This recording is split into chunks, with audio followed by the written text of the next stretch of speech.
Well, hey everyone, welcome to the countdown. It is week 5 of the high school football season. That means we're halfway through the regular season. Thanks for watching. I'm Bailey Smith. And I'm Bradley Schimmel. Very excited for, the fall that's really upon us now. It's getting cooler outside. We just need more crisp weather. As a Midwestern girl, I need my fall. As a Floridian, we're approaching those 70s. This is football weather. Pigskin is flying, and we're very excited. Yeah, well, we're excited for our game of the week.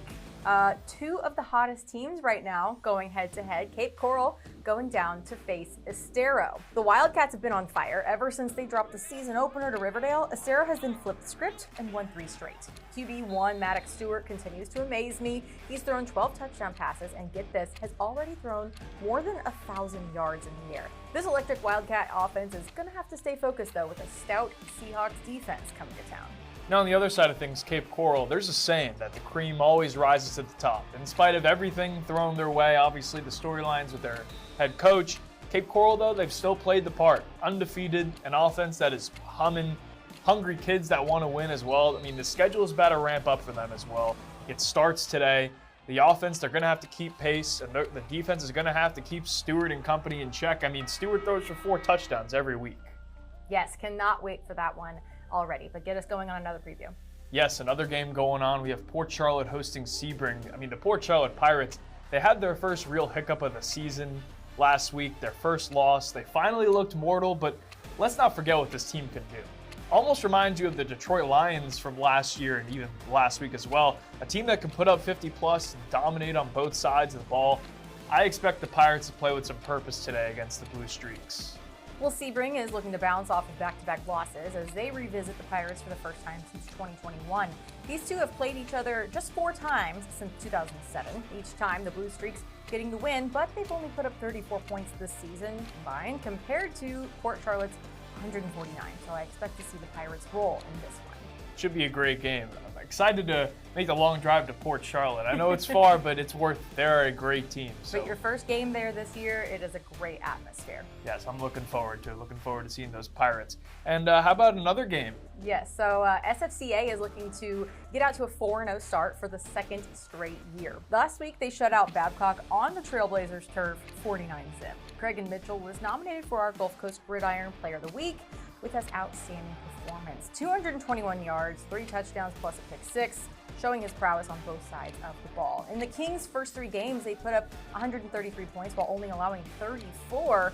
An impressive squad they've got over there on Colonial, and I'm excited to watch this one in action. Meanwhile, on the other side of things, Oasis, I wouldn't really say they're having much fun right now. They had a successful season last year, but now they sit with more losses through 4 games than all of last season. They've had some rough losses, most recently against Newman. They lost 40-2 in their home opener. Let's have some pride in your colors tonight, fellas. The game tonight against SFCA. It's time to right this ship, and it's time to get back on course. It's been a pretty even matchup between those two in years past, but we've got another one to cover. Yes, we sure do. Charlotte and Fort Myers. When we take a look at Charlotte, a close week 1 loss to Gulf Coast, then they shake it off with a 48-0 win over Northport, and then an overtime heartbreaker to North Miami Beach. This week they host Fort Myers. They say the tougher team wins. Tonight we're going to see who plays harder within the margins to get back on track this season. Well, 2 weeks in a row, the Green Wave have scored in single digits. Fort Myers was taken down by South Fort Myers last week in a little bit of a rivalry matchup. In this matchup, though, with Charlotte, it's belonged to the Green Wave in recent years, winning the last 6 in a row, including 2 in 2024, even knocking the Tarpons out of the playoffs.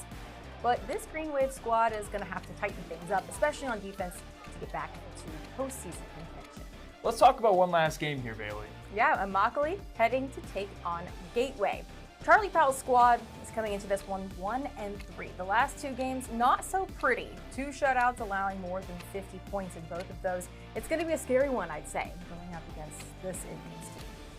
Yes, that Indians team. Immokalee is a good team. Other than a hiccup at home to a really good Naples team, I wouldn't really call it a hiccup. They still scored 30 points, but I mean, they've looked dominant all season long. I think they're licking their chops, seeing Gateway and Golden Gate on the schedule before they eventually got to go toe-to-toe with Lely.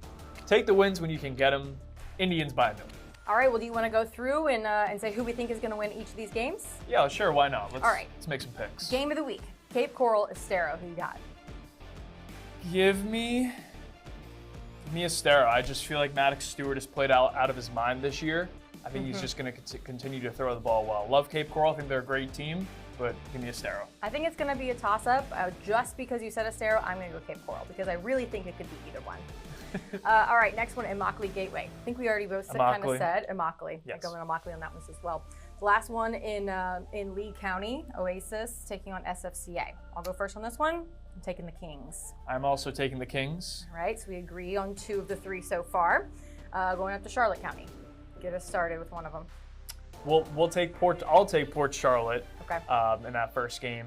And do we want to just do both at the same time, or? I'm going to take Port Charlotte in that one as well. Okay. And then the last one, Charlotte taking on Fort Myers. This was a close one. Want me to go first, or you? Yeah, you go first. I will say Fort Myers. Okay. I think they will get back on track. They haven't been in the win column in some time, so they're going to find a way to get it done today. I'm going to go opposite just because I can again. So I'm going to go Charlotte in this one. So we will see. We'll have to revisit this during Gulf Coast Gridiron to see who got the most picks right. What does the winner get? Bragging rights. Sure. All right, thanks so much for tuning into the countdown. As always, tune in at 11 o'clock on ABC and NBC, and then, of course, Facebook Live or Gulf Coast Gridiron. We'll see you then.